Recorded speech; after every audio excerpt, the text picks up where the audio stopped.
మనలో చాలామంది జీవితాంతం డబ్బు వెనకాల పరిగెడుతూ ఉంటాం కదా. ఇక వృద్ధాప్యం వచ్చిన తర్వాత ఒక్కసారి వెనక్కి తిరిగి చూసుకుంటే ఏం మిగులుతుంది? జీవితాంతం పడ్డ శ్రమ మిగులుతుంది. ఈ లోపల అటో కాస్త డబ్బు మిగులుతుంది. దాన్ని ఏం చేస్తారు? వృద్ధాప్యంలో మనం ఖర్చు పెట్టుకోవడానికి, లేదంటే పిల్లలకి ఇచ్చేయడానికి. ఇదే ఫార్ములా జనరల్గా అందరూ ఫాలో అవుతుంటారు కదా. కానీ ఒక డాక్టర్ మాత్రం దీనికి భిన్నంగా వ్యవహరించి ఇప్పుడు ఆదర్శంగా నిలుస్తున్నారు. ఒడిషాకు చెందిన గైనకాలజిస్ట్ డాక్టర్ లక్ష్మీబాయి తాను జీవితాంతం సంపాదించిన సంపాదన అంతా కూడా డొనేట్ చేసేశారు. 3,40,00,000 ఎయిమ్స్ ఒడిషాకు డొనేట్ చేసేశారు డాక్టర్ లక్ష్మీబాయి.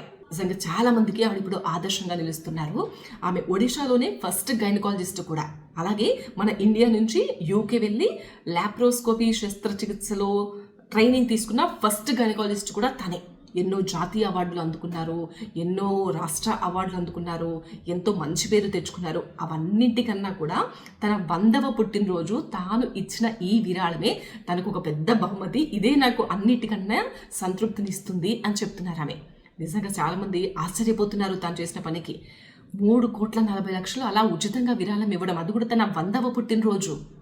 చాలామందికి ఇన్స్పిరేషన్గా నిలుస్తున్నారు. మీకు ఎలా అనిపిస్తుంది డాక్టర్ లక్ష్మీబాయి స్టోరీ విన్న తర్వాత? కామెంట్ చేయండి.